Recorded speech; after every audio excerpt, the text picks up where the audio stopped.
Hey guys, more Brad here again.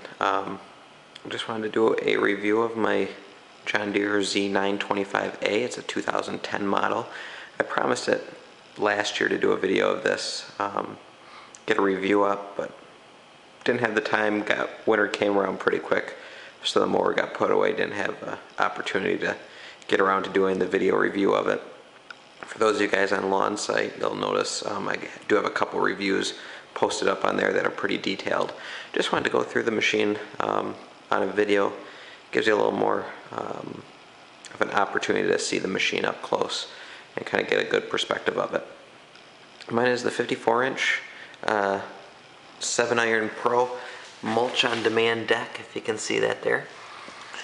I've had 60-inch decks, 48-inch deck machines, which I actually have a quick track right there. I find that a 54 is quite efficient for the properties that I maintain, which vary in sizes from quarter-acre residential properties to residential properties over an acre in size. Just kind of depends on your needs, but this one fit the bill. Also has the John Deere material collection system on it. That's got the fan on the side there and the 3-bag hopper in the rear. Has a 27 horsepower engine. It is a Kawasaki engine. Has a little over 200 hours on it right now. Also has the light kit installed and the weight bracket, as well as the floor mat there. Just to go over some of the features, starting with the mulch on demand deck there. Like I said, it's a 54-inch. It is the mulch on demand, which is the lever right here. It isn't adjustable with the fan on, but once that comes off, it's fully adjustable from complete side discharging to full mulching capabilities. It doesn't give you as good of a result as a full mulching kit will. However, it does a very good job taking off 3 inches or so or less grass at a time in the mulching mode. Side discharging, it does a very good job at. It has a superb cut quality on it, especially bagging. It has an ultimate bagging system on it and does an awesome job.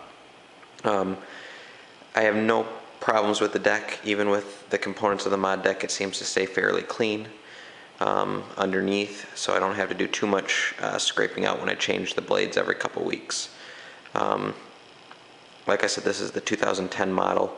I put roughly 150 hours a year on a mower.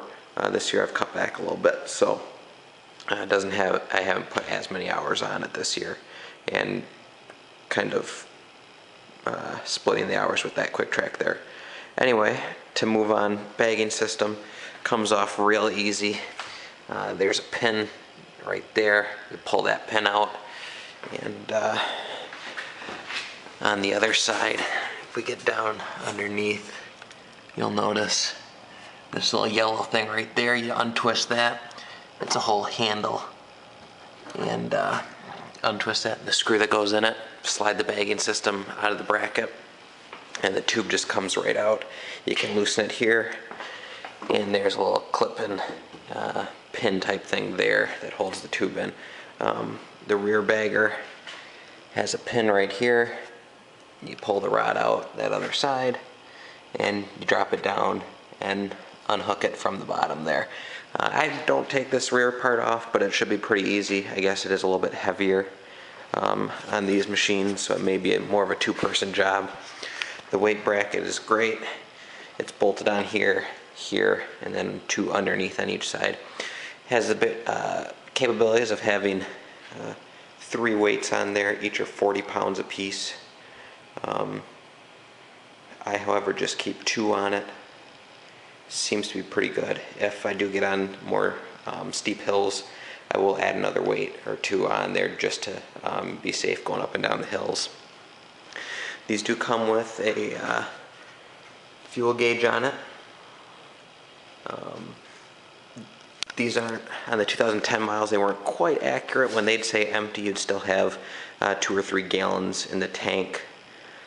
But since then, they have readjusted the fuel gauges on the 2011 models and those seem to be quite a bit more accurate. To get into kind of the components of it here, the seat flips up out of the way, locks into place with this rod here and into a sleeve there, so it can't, even if you push on it, it's not coming back. Easy to work on. You don't have to worry about that bonking you in the head. The battery is very easy to get to right here. You have a transparent hydraulic tank right here, easy to check your fuel levels on a daily basis before you get out mowing for the day. It's a little dark in the garage here since I'm shooting it at night, but you can actually see the level down in there where it's a little bit darker.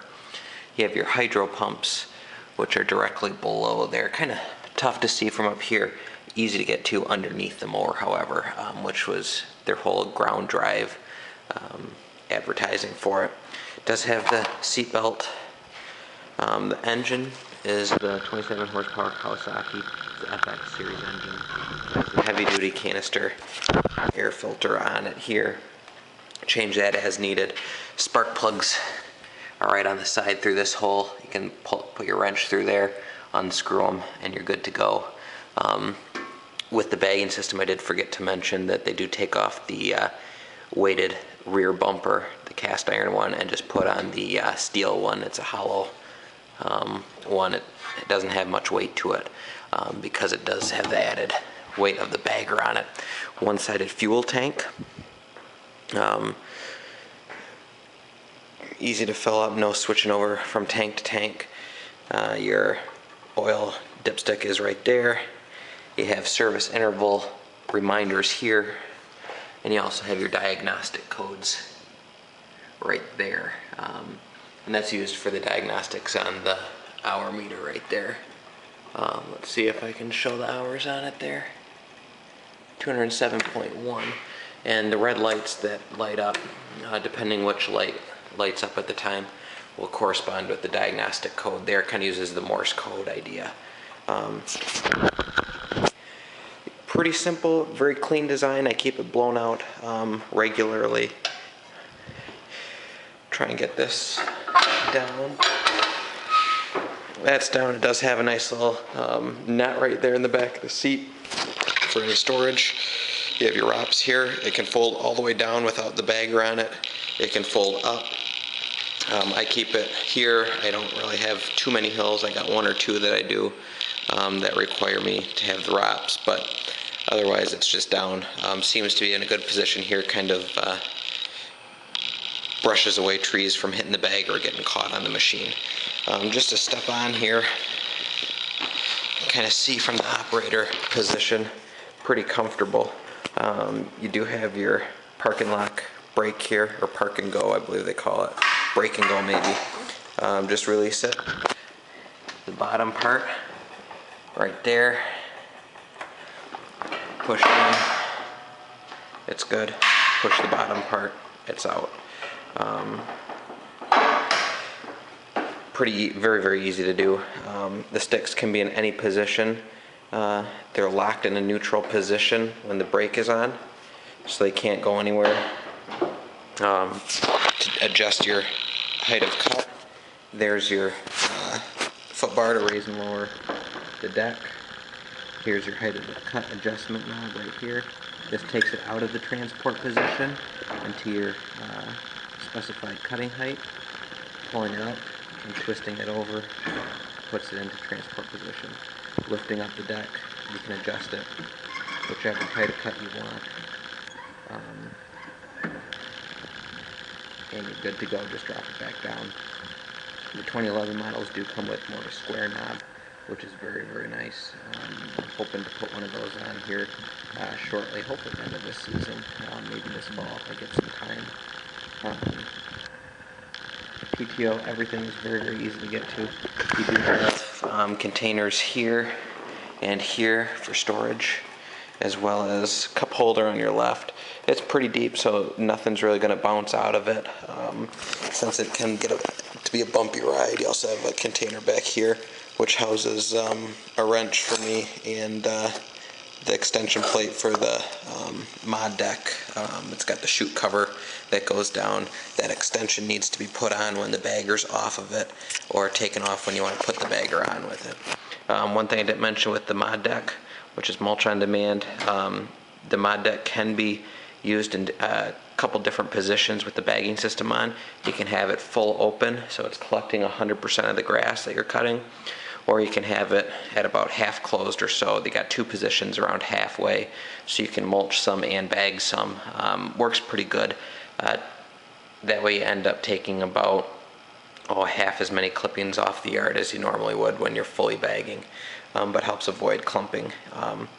One thing I did want to show is I do have headlights on here. I did pay for the John Deere ones, so it does have a switch right there on the machine. Pretty bright. I'll turn the lights off here in the garage so you can see.